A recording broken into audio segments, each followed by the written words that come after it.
Welcome back to the Mayor's Update. We're talking with Mayor Ray Stephanson about what's ahead in 2014. So Mayor, tell us a little bit about what are some of the big projects, big developments we have to look forward to this year?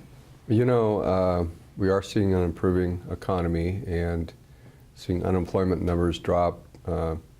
Last year, 1,000 new business licenses issued in the city of Everett. Very, very encouraging news. I think that what comes with that improving economy and the certainty of aerospace, the emergence of maritime, healthcare, and other jobs in our community is the kind of development that really speaks to quality of life. It speaks to sort of that second tier that says, you know, this is a good place to invest. We think there's an opportunity to, with this sort of rising tide of improvement in the economy, to take advantage, and we're willing to invest. The first project, obviously, that comes to mind is the farmers market and the Hampton extended stay. This is on the west side of the slope in downtown Everett. It's actually on Grand. The farmers market is on Grand. There'll be luxury apartments above that. And then around the corner, Wall Street and Marine View Drive is the extended stay Hampton. That's under construction. The shell is up.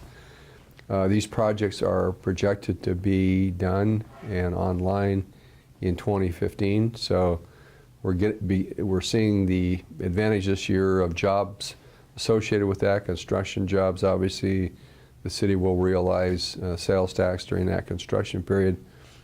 This farmers market is going to be what I described in the groundbreaking is sort of Everett's Granville Island.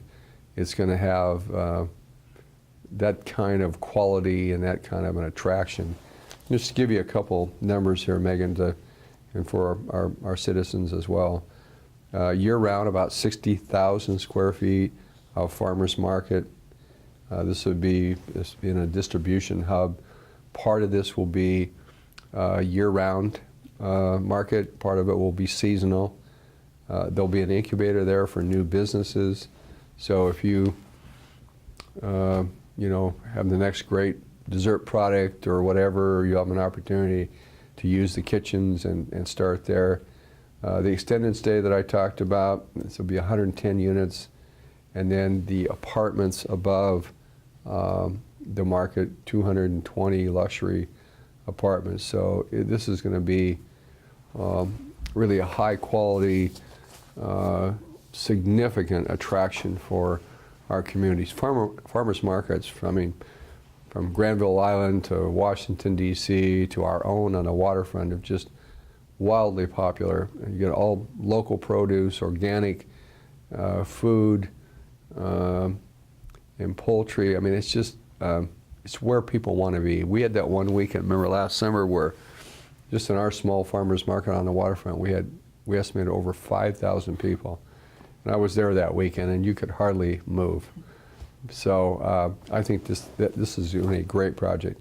The other one that really got hit by the recession, you know, we had great hopes for the Riverfront development. This is a couple hundred acres that the city owned, sold to Oliver McMillan.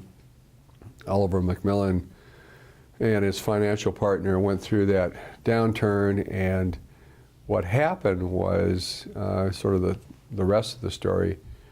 Oliver McMillan was looking for their development partner to build a residential. That development partner ended up being Polygon, which is a great Northwest company. But Polygon wanted to take it further. They wanted to acquire all the property. They wanted to do the residential development and then follow on with the mixed-use development in accordance with the schedule that was developed. And so they are in full swing. They have taken the Simpsons site, and the thing that I think is very timely and very important is that the original plan was showing owner occupied on that site, plus some rental, and pretty strong, significant density, 400 or 500 units. What Polygon has said is, and I think this is really important to our housing stock, is we don't think that many units works. That's not what the marketplace is looking for. It's looking for owner occupied. And so their projections are about half of that number of housing, probably a little higher price point in the marketplace. But I think it gives great balance to the great residential rental development that we see downtown, is to have this defined neighborhood. One of the things I found when I moved back here from Idaho in 1994, and I hear frequently from people relocating here, is where are the defined neighborhoods? I mean, where can we find great housing, new product? This is where you're going to find it. The Planning Commission has had some very definite ideas about this and input. They've shared that with Polygon. Polygon is making adjustments. It's still winding its way through the Planning Commission. Will eventually get to the City Council. So I would think in the next 45, 60 days, we're going to know, and the council will have approved moving forward. You're going to see roads and sidewalks and infrastructure installed this year, with construction starting next year. But that'll be a real important project for our community. I think it's really reflective of an improving economy as well. And Polygon's got a great track record in building housing. I mean, they are a great company. And then the other one that has obviously impacted by the economy, and that's the Marriott Hotel. And I know there are people, even when I say this, there will be people that say, Mayor, I will only believe this when I see it coming out of the ground. But Touchstone is the company that is building the new hotel in downtown. This is an 8-story, 156-room hotel. Marriott is the hotel chain. And part of the issue has been a number of delays and extensions to that schedule. Currently scheduled and approved by the council, another extension with financial penalties by October 31st of this year to start. And the issues towards the end of last year, Touchstone hadn't secured all of their financing. They have that commitment now. They are in the process of closing that. And I'm really happy to share with everyone that they plan on starting construction by the middle of this year. So they're going to beat that extension by a few months. They're going to be able to take advantage of the summer construction period, and we're going to see the Marriott Hotel come out of the ground. This is behind the police station. This is, some know it as the old Allen Buick property, but it's Colby and Wall Street on that, what would it be, southeast corner of that intersection. Kitty corner from Studio Donna. And so it'll be a great project, and I'm looking forward to it. Well, great. That's a lot of good stuff to look forward to this year. And I know that you've talked about that while we are happy to see some signs of recovery, the city's financial health is not quite there yet, and we've got some hard work ahead of us. We've, through the initiative process, really beginning in year 2000, when, we really adhered to the will of the people, which was to reduce property tax increases year over year from 6% to 1%. And then there was an initiative around the cost of a new license for a car and stabilizing and getting that more predictable. There was incentives around in B&O tax in terms of trying to attract and maintain the businesses that we have and grow those. Those have all had a dampening effect on municipal revenue.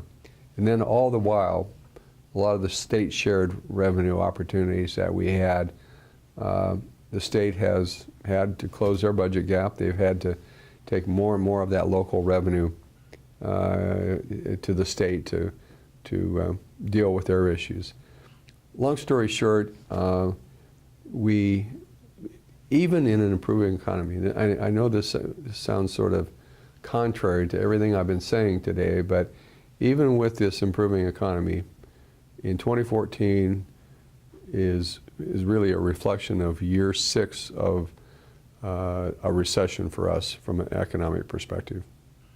Just to give you an idea of what we've dealt with. For 6 years, we have not filled vacancies. Some of those vacancies year over year have been eliminated from the budget. We've maintained strong public safety, so shouldn't be any concern about that. We have deferred maintenance. We haven't contributed to our pension obligation for PERS 1 employees. We've held off for, again, 6 years on things that in normal recessions, you're in and out of a recession in 2-3 years. This is really double anything that we've seen. And we talked about this being sort of the new norm, that revenue would be flatter. We would have to get more creative going forward.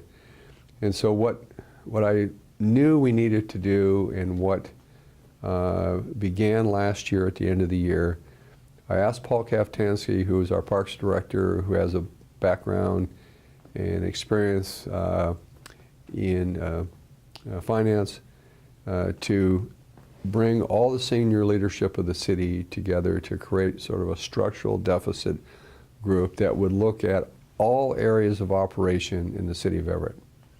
We're looking at the services we provide, how we provide them, what are we obligated by law to provide, what kinds of services are we providing that are discretionary.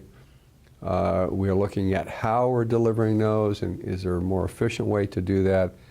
And then on the other side of the equation, we're looking at fees, we're looking at revenue sources, and the whole idea here is to try, and we will, is to develop a plan that we can take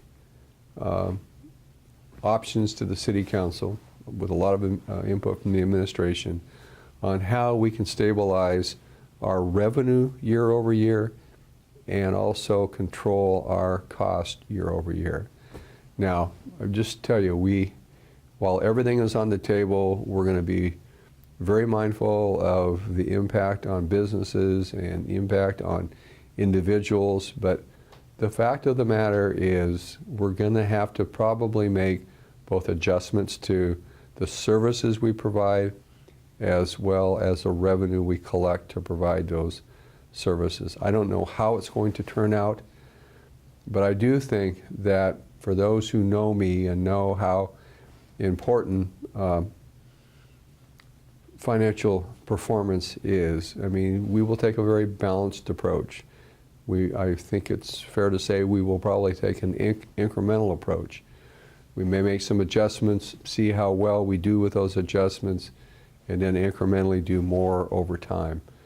But this is really an issue that we're going to need to address. We're going to have those options to the City Council by the end of March. I suspect that they're going to have 90, 120 days to deliberate and decide. I think there's going to be, and we can anticipate, a lot of public and City Council dialogue and interface on these issues, because, you know, if we start talking about reduction of service versus do we make some adjustment to revenue or some combination thereof, you know, people are going to need to understand that, you know, if you don't want those services cut, if you feel very strongly about them, there's got to be an offset of revenue to provide those services. Just to sort of give you an order of magnitude, because I think this will help. For our 2014 budget, revenue's growing at about 1.3%. Normally in that year, before we started making adjustments to balance it, we were looking at with contracts and medical cost increases and the like, increase probably of about 3%. Obviously, we had to close that gap. We can't spend more than 1.3% increase. We were able to pay some 2014 expenses early in 2013 with 2012 underruns. So that helped. But going forward, this is not at all rich, but as we look at our strategic plan, we've got to be able to grow that revenue. And right now, the revenue growth projection in our strategic plan is about 2.3% a year, but we're expecting expenses currently, as we currently operate, to grow at about 4.1.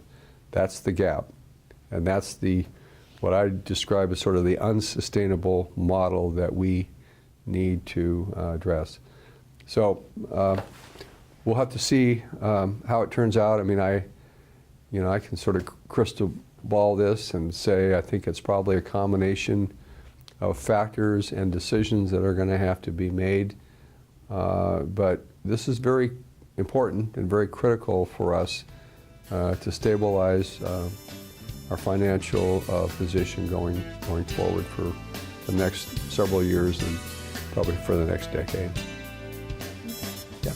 Well, we're going to take another quick break, and when we come back, we'll talk about some key regional initiatives that the city will be focusing on in 2014.